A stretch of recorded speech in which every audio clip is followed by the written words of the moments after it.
Last Meal Monday, where every Monday I tell you what a killer on death row ate as their final meal. This week, we're going to talk about Ruth Snyder.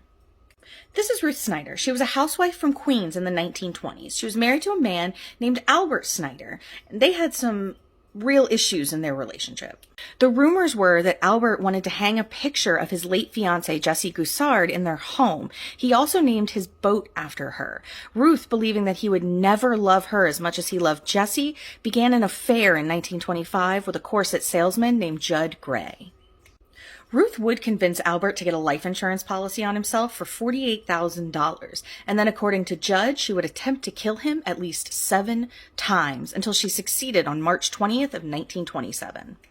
On the night of March 12th, her and Judd were able to get Albert tied to a chair. They then took chloroform-soaked rags and shoved them up his nose and left him there until he died. Ruth would then contact the police and tell them that it was a burglary gone wrong. When the police arrived, Ruth would give them a statement about the things that were stolen and what happened.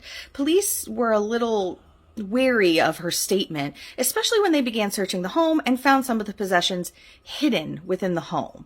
Next, they would find a memo with the letters J.G. written on it.